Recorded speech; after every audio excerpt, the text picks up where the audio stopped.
Good morning, everybody. Thank you, Phil. Thank you, Marty, for having me. I've actually never been to this Flextronics facility. I probably do 75 facilities or 75 factory tours a year in various countries, so I'm really looking forward to seeing this particular one. I'm going to give a presentation today. I was asked to talk about developing or having the perfect OEM EMS relationship, and I've only got about 30 minutes. I could talk about that for 30 days and publish a number of articles on it. But it's a complex issue. I'm going to go through it pretty quick and give just some observations, some anecdotes, maybe a couple of rules to live by. So one quick note about outsourcing. You know, I've been in and around outsourcing as a user of outsourcing services, as a provider of outsourcing services, as a consultant that helps people understand outsourcing and their general manufacturing strategy for a number of years. And a particular observation that I think applies to outsourcing, but also applies in general to the way the world works today. And that is, in an increasingly complex world, you know, value creation, real meaningful value creation, accrues to people who specialize in something, and companies that specialize. The world is too complex to be everything and to do everything. So you really have to pick your battles. And so manufacturing and supply chain doesn't really need to be, you know, a core competence of your firm unless manufacturing excellence is the product of your firm. So for all of the OEMs in the room, it's really important to focus on, you know, what it is that you really sell and what is the competitive differentiation and what is the source of that in your company. So briefly, you know, how do you develop really the perfect OEM EMS relationship? And the answer to that is you don't. So Sam, you wanted Sam was worried I was going to go over my time. So are there any questions? So a little anecdote, EMS providers, you know, are like spouses. If you have 3 or more exes, it's probably you. You know, we have a little customer in San Jose that is 4 years old, interesting little company in the clean tech space, who is now exiting their 4th EMS provider and moving into their 5th provider in a 4-year period of time. And I think it might be them. Don't tell them I said that, although I've told them that. So, you know, the first rule seems kind of obvious, but when you're going into outsourcing, whether you're going into it new or whether you're going into contemplating outsourcing of an incremental product or expanding outsourcing, the most important rule here is to define what success looks like. And it sounds very simple, but we see so many companies that either don't take the time to do this or haven't been thoughtful about this, and therefore they create certain expectations, and those expectations are going to disappoint because they're not well thought out expectations. So, you know, why are you outsourcing, and what is it that you seek to accomplish by the outsourcing? And it's not the same for every company. You know, for some companies it's purely a, you know, management attention units. For some it's purely a supply chain leverage. There are a lot of different reasons, but think through what it is that's driving your outsourcing decision.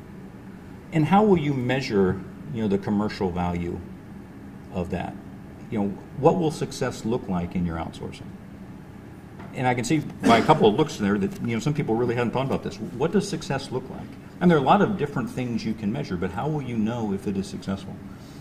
You know, is it unit price? Is it on-time delivery? Is it, you know, what is it doing to my other cost of goods sold and the OpEx that I must spend internally to manage it? There are a lot of different metrics, but how do you put those together to form a picture of what success will look like so that you can pursue that success?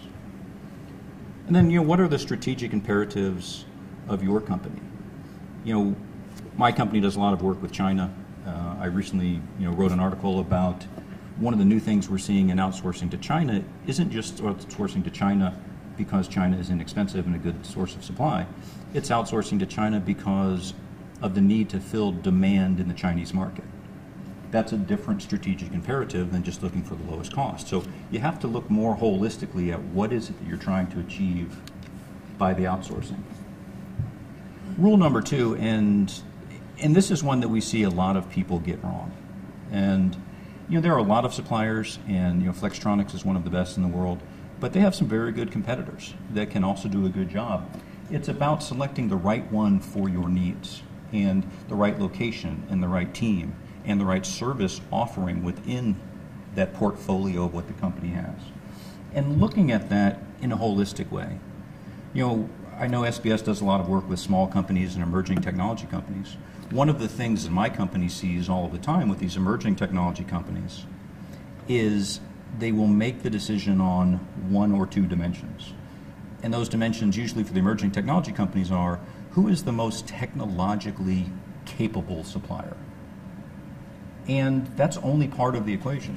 We have a customer, a relatively new customer, who is a fairly big publicly traded company. We don't usually work with the big companies. We try and target companies under $1 billion in sales. And they called because they're having trouble with their EMS provider. And until we got the NDAs and contract in place, they were a little cagey about what the issue was. But so we get the contracts in place, and okay, so what is the nature of this problem? Well, they're not going to make payroll on Thursday. Well, that's kind of a problem, as I see it. And we've been talking about this for a week, in this contract in place. And so we go look at this and we make some recommendations, but it is an extraordinarily complex product. I mean, one of the most difficult things I've ever seen, and I have seen a lot. And they selected this supplier because, look, these guys have the best technology. But it doesn't matter because they're going bankrupt. So they optimized on a dimension, and it bit them very, very badly. Business is not simple enough that you can optimize it on one dimension. So if you need a certain technology, go define that. If you need a certain commercial arrangement, go define that. If you need a certain breadth of services, go define that. But define it holistically. It's not a one-dimensional game. So, sit down and take time to document the requirements of your company and what it is that you really need, and not just the technology piece. And then determine the importance of those various criteria. Everything is not a 10. Price is not a 10 and quality is a 10. And, the world is not that simple. The art of management that we are all involved in is about making choices and about making trade-offs and about balancing, resources that are constrained. You have to figure out, of the things you need, which are the top things, which are must-haves, which are nice-to-haves. And, develop these internal expectations in an open way, cross-functionally with the entire team at the OEM, and do it in a pragmatic and intellectually honest way. I've seen a number of times expectations get set where, savings will be a certain amount, or, our fill rate will be a certain amount, or, expectations that are based on nothing more than unrealistic desires, as opposed to what is needed and what is really possible. So effective supplier selection starts with finding the right fit. And there's a lot of different fits. The one I think is really the most important is this last one, which is the cultural and relationship fit. When we talk to our clients, especially startups, about finding an EMS provider, it is more about a hiring process than it is about a supplier selection process. Because if you think about a traditional EMS model, what is the EMS doing for you? They are building your product to your specifications. So some of you are probably old enough, as I am, to remember when we used to build all our own stuff, where we used to have these big vertically integrated OEMs. And there was a certain relationship between the factory and engineering, between the factory and the marketing folks. And that isn't any different in an outsourcing relationship. The difference is those companies are somewhat decoupled. Now they are different companies with different business models, different risk tolerances, and things like that. What you really want is someone that you're going to look at as your operating team. Someone that you can call up and go, look, Marty, I'm in a jam. I know this wasn't forecasted. What can you do? So there's a lot of this supplier selection that is hard to quantify on paper. We really encourage, let me go through this, we really encourage our clients to look objectively at the capability of the company. Not the slideware. Go take a tour, go talk to their customers, go talk to their employees, sit down and have lunch with the person who's going to run your account, and build a relationship there and understand what they really do. And independently validate their performance. Go check references. The best reference of whether someone's going to do, whether Columbia's going to do a good job, is go talk to the people where Columbia's doing a job today. And the people are either going to say, yeah, those guys are doing a great job, or those guys aren't really doing a great job. But go find out. Don't go find that out the hard way. And also a robustness or a breadth of capability in a particular area. we see so many bad decisions made on slideware, which is, we go look for something and, wow, this company has really great slideware. Okay, they have one operation on the North Pole that does this, right? That's not a breadth of capability. That doesn't mean that the operation in San Jose is going to be able to do that. So go do your homework, and what we always say is, in God we trust. All others need to bring some data. And once you get started, separating a relationship like this is very hard. In our customer segment, which is a little bit smaller than most of you guys, we estimate that separating from one supplier and engaging another supplier costs somewhere between 2.5 and 6.6% of cost of goods sold for the first year. And so you want to go spend 6 points to save 2. You better be right about that. You better have a longer term view, or you're going to be losing money every time. So the time to sort out the difference between the slideware and the substance, is before you get started. So this is part of our, our cultural training class at Riverwood, but you don't want to be disappointed in a relationship, and we define disappointment as, the gap between expectations and execution. So you can manage the right supplier to achieve the wrong results, and we see this all the time. And the example I gave you up front of a client of ours who is moving to their 5th supplier, it's them. They are not managing it correctly, but they just cannot get their head around the fact that these problems are related to them. So you can take a good supplier and you can manage them to where you're frustrated with them and where they don't perform, but you can't take the wrong supplier and manage them to achieve the right results. So, there are 2/3 of this that the OEM has really got to get right. So rule number 3, document things, discuss things, and repeat that process very often. Another very common mistake we see is people will go select a supplier and they will get spreadsheets that dim the lights, and they will have divined exactly the right supplier, and then they will assume that they are done because I've selected the right supplier, therefore my life is good. And what they don't do is go do the diligence of putting in the right contract. And more importantly than the contract, because in the business we like to say, when the contract comes back out of the drawer, the relationship's probably done. What we encourage is an operational document that we call a set of rules of engagement. And what it is it's the who, what, when, and why of how will we work together. Who on your team will work with who on my team? How often will they exchange what data? What should be our expectation in terms of how quickly you turn around that data? What are the built-in escalation paths? And what are the types of things that you should escalate, and when should you escalate? We see a lot of companies that, when they get started early in manufacturing, the first time that, on-time delivery is not 100%, they'll call the GM. Okay, maybe the GM will take your call, and that's good, but that doesn't help because you have a whole set of people under that are trying to work with you. So you also have to be careful about when do you escalate. So build these rules so that the OEM team and the EMS team are on the same page and have the same expectations. And if they have the same expectations, they're much less likely to be disappointed with these outcomes. All of this sounds very simple. It all sounds, very elementary, and we see so few people get this really right. And you'll regularly review the performance and the effectiveness of the intercompany communication. A lot of people will send their data over electronically, and they think, well, we're going to send this data over, and so it doesn't really need this people piece. It doesn't really need this interaction. But it really does. My right-hand guy at Riverwood has this saying. He said, contract manufacturing is an industry, but contract manufacturers are people. And people is what differentiates this thing, and it's the cumulative knowledge set, cumulative experience set of the people at the contract manufacturer and their day-to-day interaction and their day-to-day activities in trying to optimize your product manufacturing, your supply chain. And so it's important to understand on an ongoing basis how effective is that. And if it's not being effective, change things up. So rule 4, make your team accountable for your partner's success. And this is, all of these are, bi-directional pieces of advice. This is advice for the EMS providers and the OEMs. But we see a lot of problems where people have animosity towards their customer, their OEM customer, or the OEM has some animosity towards the EMS provider because, the performance isn't perfect.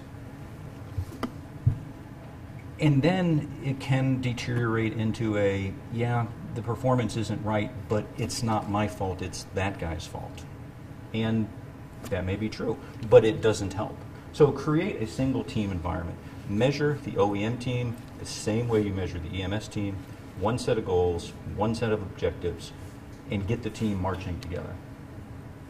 And eliminate finger pointing and what we call scapegoat herders.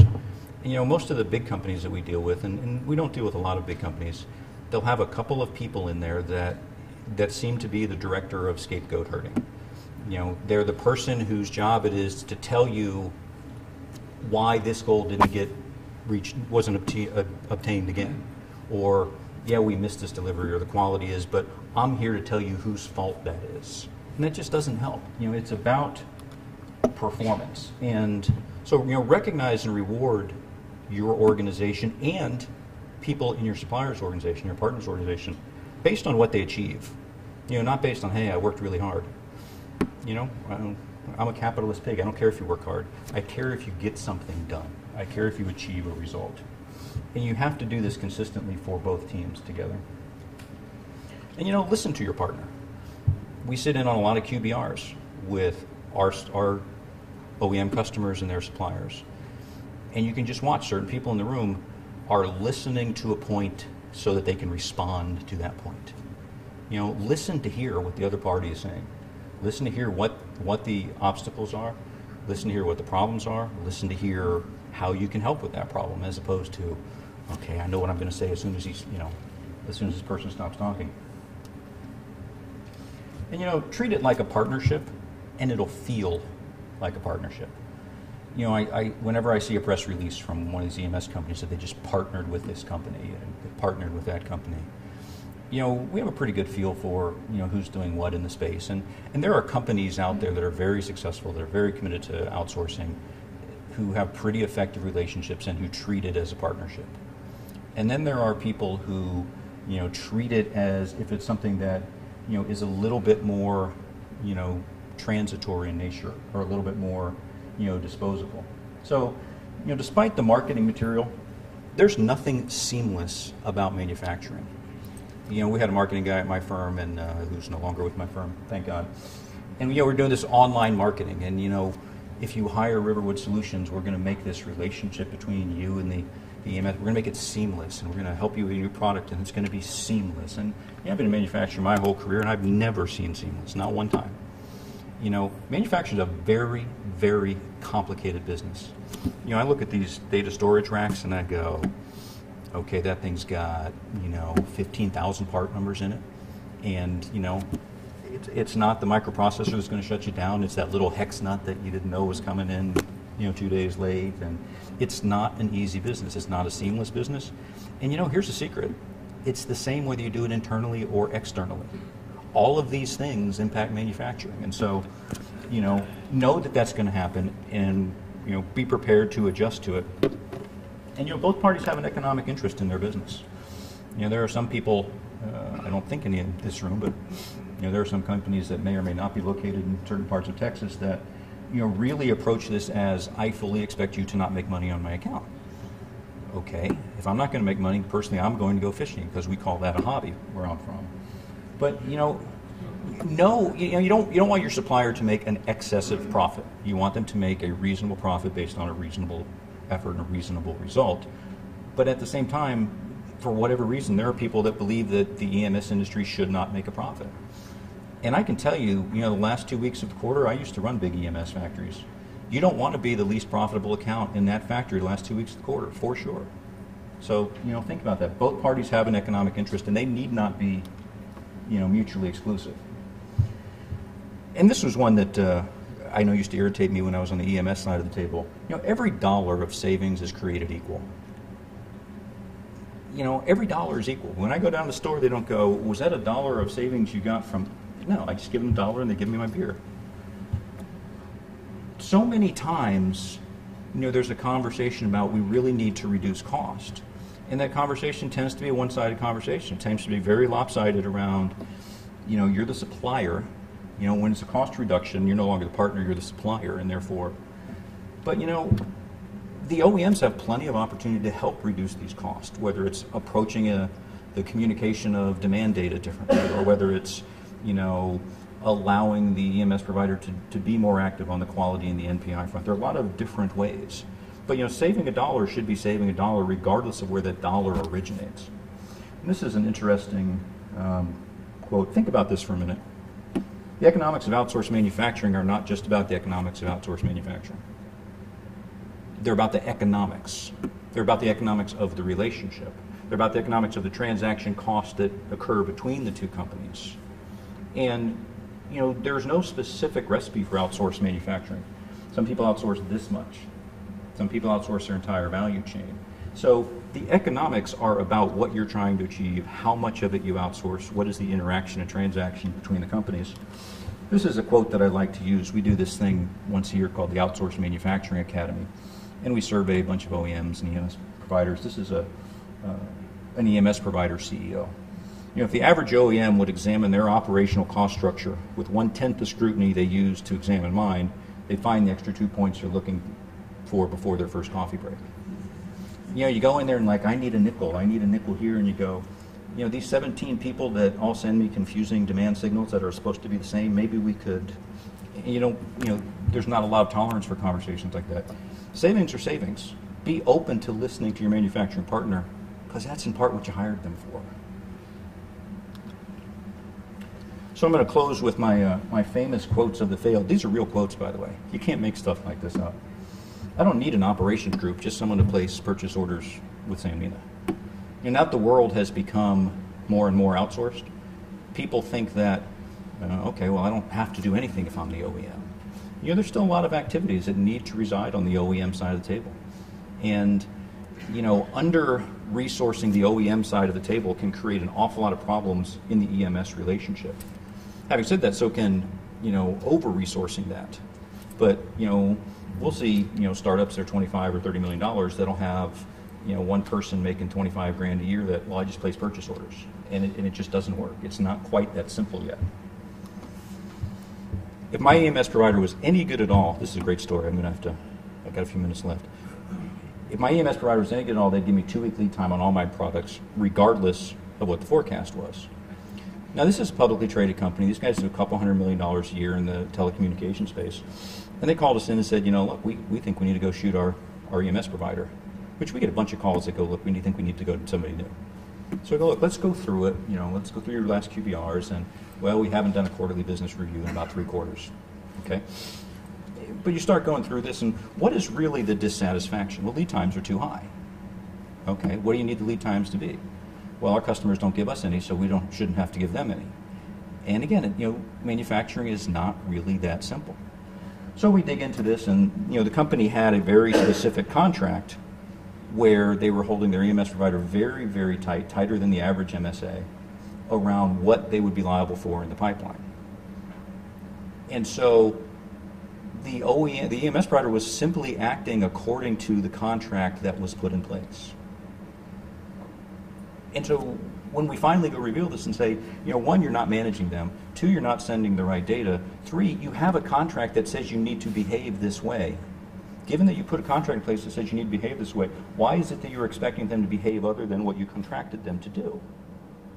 And then finally they go, oh yeah, maybe we should do some things differently. But it's, I don't know which is worse, people who used to run a factory that outsourced and then they want to fiddle with the factory, or the people who have never seen a factory in their life who outsource and go, I don't understand why there's lead times at all.